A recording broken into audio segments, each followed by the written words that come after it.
जवाहरलाल नेहरू विश्वविद्यालय विवाद को लेकर जहां संसद से लेकर सड़क तक संग्राम होता दिख रहा है, वहां सवाल ये उठता है कि आखिरकार 9 फरवरी को ऐसा हुआ ही क्या था, या उसके बाद ऐसा क्या हो गया कि इतना बड़ा बवेला मच गया। आइए बात करते हैं कुछ उन छात्रों से जो दरअसल इस पूरे विवाद का केंद्र हैं। हमारे साथ इस वक्त तो तमाम लोग मौजूद हैं। रामा, शुरुआत मैं आप ही से करूंगा। ऐसा माना जा रहा है कि आप लोगों के सामने, आप लोगों की उपस्थिति में 9 फरवरी को बहुत कुछ ऐसा हुआ जिसे तथाकथित तौर पर बहुत सारे लोग राष्ट्रवाद के खिलाफ मान रहे हैं। मैं सीधे आप ही लोग दोनों से जानना चाहता हूं, तो तीनों लोग बताइए, हुआ क्या उस दिन? सबसे पहले संक्षेप में बताइएगा। और क्या जो आरोप आप सब लोगों के ऊपर लगाए जा रहे हैं, जो जेएनयू के ऊपर एक तरह से धब्बा लगाने की कोशिश की जा रही है, ये अपने आप में कहां सही और कहां गलत आपके नजरिए से? देखिए, सबसे पहले तो इस बात को हम लोग क्लैरिफाई करेंगे कि 9 तारीख का जो कल्चरल निवलिंग जेएनयू के अंदर ऑर्गेनाइज किया गया था, वो जेएनयू स्टूडेंट यूनियन ने ऑर्गेनाइज नहीं किया था, या फिर कोई इस तरह का ऑर्गेनाइजेशन उसको आयोजन नहीं किए थे। कुछ ग्रुप ऑफ इंडिविजुअल स्टूडेंट थे जो कि पहले एक ऑर्गेनाइजेशन का पार्ट हुआ करते थे, अभी नहीं है। वो लोग कल्चरल इवनिंग ऑर्गेनाइज किए थे और वो लोग इसके लिए परमिशन भी लिए हुए थे। जब मुझको ये कॉल आया, मैं उस समय आर्ट ब्लॉक पे था, तो मैं वहाँ पे गया और वो लोग बोले कि जो हम लोग परमिशन लिए थे उस परमिशन को कैंसिल कर दिया गया। उसके बाद वो लेटर लेकर के मैं जो जेएनयू एडमिनिस्ट्रेशन है, यहाँ के जो रजिस्टर हैं भूपिंदर जोशी, उनको कॉल किया। मैंने बोला कि ये लोग परमिशन लिए हुए थे, बोल रहे हैं कि अभी लास्ट मोमेंट में परमिशन कैंसिल कर दिया गया है। इसके बाद मैं वहाँ पे जाकर के वही पूछा। फिर कॉल पे वो मैंने भूपिंदर जोशी थे, तो वो बोले कि हम लोग कोई परमिशन नहीं देते। फिर मैंने उनको बोला कि ये जो लेटर मेरे हाथ में है उस पर डीन ऑफ स्टूडेंट का सिग्नेचर है। तो वो बोले कि फिर डीन ऑफ स्टूडेंट से आप बात कर लीजिए। उनके बगल में बैठे हुए थे, तो उनको फोन दिया वो। तो मैंने उनसे बात किया, तो मैंने बोला कि सर, ये कुछ कल्चरल इवनिंग कुछ स्टूडेंट करना चाहते थे साबरमती ढाबा पे, इनको परमिशन मिला हुआ था, फिर परमिशन कैंसिल कर दिए, इसका क्या है? तो वो बोले कि मैंने परमिशन नहीं दिया था। फिर मैंने बोला कि इस पे आपका सिग्नेचर है। तो इस तरह से बातचीत हुआ, कंप्लीट नहीं हुआ। तो फिर मैंने वही बात कम्युनिकेट किया जो ऑर्गेनाइजर थे वहाँ पे।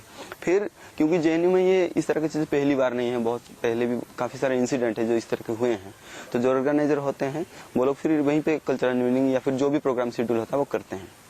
तो ये जो ऑर्गेनाइजर एक डिसीजन लिए कि वहाँ पे जो उनको परमिशन मिला हुआ था, तो जहाँ पे गार्ड को लगा दिया गया, वहाँ से हट करके थोड़ी दूर में वो लोग कल्चरल जो अपना सॉन्ग में है वो शुरू करेंगे। फिर वो लोग अपना डिसीजन लिए वहाँ पे, और बगल में एबीपी के लोग वहाँ पे अपना नारेबाजी कंटिन्यू कर रहे थे। उनका जिस तरह का नारेबाजी वहाँ पे था कि मैंने उसको देखिए वो किस तरह से वो लोग अपना जो बॉडी लैंग्वेज उस तरह से प्रोजेक्ट कर रहे थे कि खून से तिलक करो, गोलियों से आरती, फिर जेएनयू के धरती पे ऑपरेशन ग्रीन हंट शुरू कर, तमाम सारी चीजें हुआ। फिर जब ये दोनों चीजें हो गई, इस तरह से नारेबाजी चल रहा है, ये लोग यहाँ पे सॉन्ग कर रहे हैं, तो बाद में जब डिसीजन एक लिए ये जो ऑर्गेनाइजर थे कि हम लोग मार्च करते हुए, वो लोग मार्च करते हुए गंगा ढाबा जाएंगे, मुझको लगा कि यहाँ पे कुछ ना कुछ कन्फ्रंटेशन हो सकता है। इसलिए जेएनयू का जो सिक्योरिटी गार्ड जो एडमिशन वहाँ पे भेजा था, मैंने उन लोगों को बोला कि यहाँ पे आप लोग ह्यूमन चेन बनाए। जेएनयू सिक्योरिटी गार्ड के सुपरवाइजर हैं सूर्य प्रकाश और ओपी यादव को मैंने बोला। फिर उनके साथ मैं भी ह्यूमन चेन वहाँ पे बनाए। वहाँ पे मैंने जेएनयू स्टूडेंट यूनियन का ऑफिस वेयर, बाकी जो ऑफिस वेयर करने हैं भी उस समय वहाँ पे मौजूद नहीं थे, और बाकी जो प्रोसेस शुरू हुआ वहाँ पे मार्च में, उस दौरान वो आए। तो बाद में हम लोग ऑफिस वेयर होने के नाते यही बोले कि बाहर के कुछ जो लोग जिस तरह से मैंने जेएनयू स्टूडेंट नहीं थे, मुंह ढके हुए कि इस तरह का जो मैंने वीडियो पे दिखाया जा रहा है नारेबाजी हुआ, उसको इमीडिएटली वहाँ पे हम लोग स्टूडेंट यूनियन की तरफ से वहाँ पे जाकर रोके। वो जो बाहर के लोग थे, वो लोग किस तरह की बातें कर रहे थे? क्या उसके बारे में आप लोग कुछ सनद है, या उसके बारे में अभी चूंकि बहुत ज्यादा भीड़ भड़का, धक्का मुक्की तमाम चीजें हो सकती हैं, उसकी जानकारी नहीं थी? देखिए, जेएनयू कम्युनिटी पहली बार उन लोग को वहाँ पे उस दिन देखा, और भी कपड़ा मुंह पे दिए हुए थे, सर कवर करे हुए थे, तो कोई पहचान में नहीं आ रहा था उस पे। और जेएनयू के स्टूडेंट वो लोग नहीं थे, लेकिन इतना हम लोग गारंटी उसको कर सकते हैं, क्योंकि जेएनयू का स्टूडेंट कभी नारा देता है, वो कभी अपना मुंह कवर नहीं करता है। वो तो चाहते हैं कि भाई मैं अगर नारा दे रहा हूँ, मैं लीडर हूँ, तो मुझको स्टूडेंट कमेटी रिकॉग्नाइज करें। और जेएनयू कभी देश के खिलाफ या कॉन्स्टिट्यूशन के खिलाफ कोई नारेबाजी इस तरह से करता नहीं। उस समय वहाँ किस तरह के नारे लग रहे थे? आप वहाँ मौजूद थे, क्या सुना आपने? अभी सरकार ने भी क्लियर कर दिया है, जेएनयू के का जो एडमिनिस्ट्रेशन है उसने भी क्लियर कर दिया है कि वो नारे जो है वो कुछ बाहरी लोगों ने लगाए। तो वो नारे क्या थे? ऑब्जेक्शनेबल नारे थे, ऑब्जेक्शनेबल नारे थे। मैं आपसे पूछना चाहता हूँ, उस दिन आप शायद वहाँ मौके पर देर से पहुंची थी जब ये नारे हो रहे थे, लेकिन जो वहाँ पे माहौल था, उस माहौल में क्या आपको लगा कि हाँ, इस तरह की बातें पहले यहाँ होती रही हैं, होने दिया जाए, कोई बात नहीं है, ठीक है, नारेबाजी हो रही है, बात खत्म हो गई? क्या यहाँ आपके हिसाब से यह आकलन था, या आपका आकलन है कि नहीं, जो हो रहा था उसमें कुछ और पीछे छिपा था? बेशक जो कुछ भी हुआ है वो पूरी तरह से स्क्रिप्टेड था, पहले से उसकी तैयारी थी।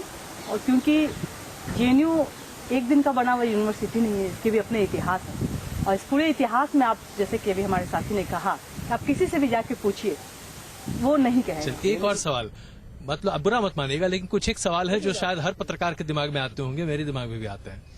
उन लोगों को बुलाया तो किसी लोगों ने होगा ना यहाँ पे? देखिए, एक बात हम बता देते हैं कि ऐसे तो आप कोई यहाँ आदमी के जेएनयू स्टूडेंट कैंपस रहे, में नहीं आ आप यहाँ के स्टूडेंट रहे तो शायद किसी भी पत्रकार की तुलना में हम आपसे उम्मीद रखेंगे कि आप ज्यादा इस चीज को समझिएगा कि जेएनयू एक ओपन कैंपस है। ओपन कैंपस यह है कि आप गेट में जब तक बहुत कुछ इस तरह का नहीं हो, आई कार्ड भी नहीं चेक होता है। लोग गेट पर पूछते भी हैं, हमारे जमाने में कोई नहीं पूछता। अभी भी नहीं पूछते अभी भी थे। नॉर्मल है। और कैंपस में अगर 2 दिन पहले से ये पोस्टर लगे हुए हैं कि एक खास चीज को लेकर के खास प्रोग्राम होने वाला है, ठीक है, तो हो सकता है कि उन लोगों ने पढ़ा हो, लिखा हो, जाना हो, वो अपने से भी आए हो। लेकिन हम तो दूसरी बात बोल रहे हैं कि वो बुलाने वाले जो लोग आए थे, ये प्रशासन ने लोग बुलवाया है। यानी कि कन्हैया की गिरफ्तारी 12 तारीख को होती है और उसके पहले आप सब लोग इस तमाम चीजों को जानते रहे। आमतौर पर ऐसा होता है कि जब आपको लगता है कि हाँ, अगर कुछ गलत हो रहा है तो उसकी जानकारी या उस चीज को लेकर आवाज उठाने की कोशिश की जाती है। क्या ऐसी कोशिश स्टूडेंट यूनियन ने करने की कोशिश की, आप लोगों ने की? अगर इस कैंपस में कुछ भी होता है तो उसकी जिम्मेदारी स्टूडेंट यूनियन की नहीं होती है। हम एज ए स्टूडेंट यूनियन हमेशा ये चाहते हैं कि स्टूडेंट के बीच में झगड़ा न हो, स्टूडेंट का कोई प्रॉब्लम न हो, स्टूडेंट की जो समस्या है उठाए। आप जेएनयू के स्टूडेंट हैं तो आप ये अच्छी तरह से जान रहे हैं, अगर हम ही को सब कुछ करना है तो फिर वाइस चांसलर इस्तीफा दे दे, डायरेक्टर इस्तीफा दे दे, सीएसओ बैठा के रखे हैं, 50,000 की सैलरी लेते होंगे। अगर हमको एफआईआर करना है, हमको पकड़ना है, तो ये गार्ड्स जो लगा रखे हैं, करोड़ों रुपए खर्च करते हैं, सब बंद कर दें अगर हम ही को सब करना है। एक बात। दूसरी बात की आप उठा करके देखिए कि 9 तारीख के बाद जिस तरह का माहौल क्रिएट किया गया, हमने तुरंत उसको कंडेम किया, पर्चा ला करके प्रेस रिलीज करके आप लोगों के पास भी पहुंचे होंगे वो किस तरह के नारों से हमारा कोई लिंक है। लेकिन जो वहां पर उस दिन एबीवीपी के लोग पहुंच करके बंदूक से गोली मार रहे थे, तिलक आरती कर रहे थे, गोलियों से आरती कर रहे थे, बम फोड़ रहे थे, अब बोल रहे थे कि जो अफजल की बात करेगा वो अफजल की मौत करेगा, उस पर कौन बात करेगा? उस पर भी तो एक बात होनी चाहिए ना कि आपने इतना कैंपस में अब गोली मारने की बात कर रहे हैं। सत्येंद्र रवाना डूसू प्रेसिडेंट जो है एबीवीपी का, वो बोला कि कैंपस में घुस के हम लोगों को गोली मारेगा, उस पर बात नहीं होगी।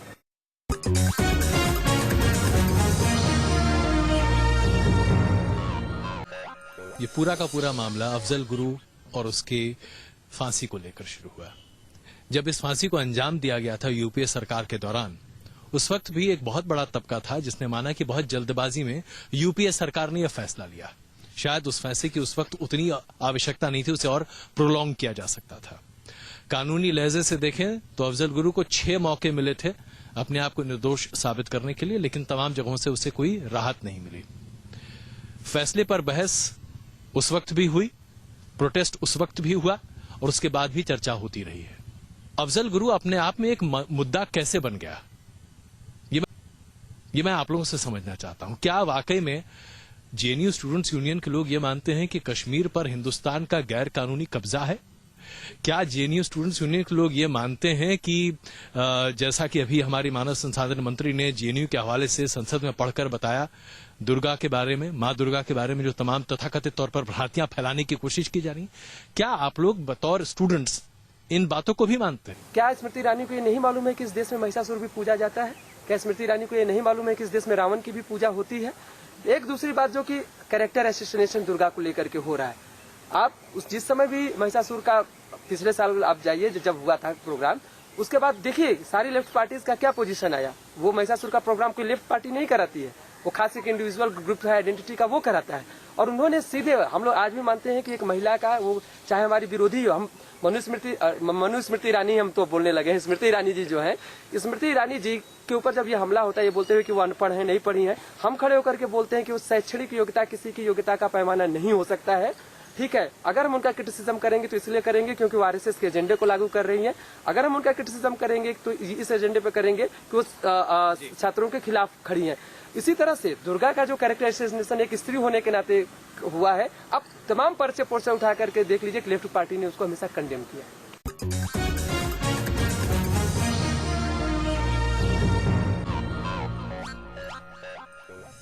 आप क्या मानती हैं, जो पोस्टर्स के बारे में खास करके जो पहले लगाए गए थे 9 फरवरी के पहले, जिसमें Afzal Guru is a case of judicial killing या इस तरह की बातें लिखी गई थी, राय भिन्न भिन्न हो सकती है, लेकिन कई बार कहा जाता है कि अलग अलग राय और किसी एक राय को बहुत ज्यादा प्रोपगेट करो तो वो राय कुछ लोगों को सच लगने लगती है। अगर किसी झूठ को 100 बार बोलो तो हिटलर इसी तरीके से सक्सेसफुल हुआ था। एक्चुअली मोदी भी इसी तरीके से सक्सेसफुल हुए हैं और पूरी बीजेपी सरकार कहीं ना कहीं अब तो सक्सेसफुल नहीं है, वो आ गई 31% वोट के साथ। और उनको अभी भी यही लगता है, एबीवीपी और कुछ चैनल जो राष्ट्रभक्ति का सर्टिफिकेट बांट रहे हैं, उनको यही लगता है कि बार बार झूठ बोलेंगे तो जनता भी समझ जाएगी कि यही सच है। एक आखिरी सवाल, क्योंकि वक्त की कमी है। जेएनयू बतौर संस्थान, इस पर चाहे आप जितनी भी आक्षेप कर लें, इसकी खूबियों को आप दरकिनार नहीं कर सकते। लेकिन ऐसा एक माहौल है आज देश में जहां चर्चा इस बात को लेकर हो रही है कि क्या वाकई में पहले से प्रशासन को ध्यान देना चाहिए था। मैं इस बारे में आप सबों से जानना चाहता हूं। जो तथाकथित तौर पर आज जेएनयू के बारे में कहा जा रहा है, इसमें से बहुत सारी चीजें हाल फिलहाल होनी शुरू हुई हैं बड़े पैमाने पर, कुछ पहले से होती आ रही हैं। प्रशासन की कितनी भूमिका रही और कितनी होनी चाहिए, ये मैं आपसे जानना चाहता हूं। देखिए, एक बात तो मैं बोलना चाहूंगा कि जेएनयू में ऐसा कुछ नहीं हो रहा है अभी, ना। जेएनयू में ऐसा कभी कुछ होता था जिसमें प्रशासन को बहुत ध्यान देने की जरूरत है। प्रशासन को अगर सच में ध्यान देना चाहता तो हमारे यहाँ हॉस्टल नहीं बना हुआ है, फॉरेस्ट डिपार्टमेंट से परमिशन नहीं मोदी गवर्नमेंट दिलवा रही है, 2 साल से पैसा आकर के रखा हुआ, उस पर ध्यान दे। जेएनयू का छात्र ऐसा कुछ भी नहीं कर रहा है कि जिसमें कि प्रशासन इंटरवेन करना चाहिए, या फिर जेएनयू का छात्र ऐसा कुछ भी नहीं कर रहा है जिसपे जेएनयू को शर्मिंदा होने की जरूरत है या इस देश के लोगों को शर्मिंदा होने की जरूरत है। बहुत धन्यवाद आप सबको इस चर्चा में शामिल होने के लिए। इसमें कोई दो राय नहीं है कि जवाहरलाल नेहरू विश्वविद्यालय संस्थान पर अगर लोग सवाल खड़े करें तो इससे बड़ी अनुचित बात और नहीं हो सकती। एक विश्वविद्यालय का गठन इसलिए होता है कि विचारधाराओं को आगे बढ़ाया जा सके, उसके बारे में चर्चा हो, बहस हो। लेकिन हाँ, जैसा कि मैंने कहा, बहस करने की भी एक मर्यादा होती है और मर्यादाओं से बाहर निकलकर सभ्यताएं नहीं बनती हैं।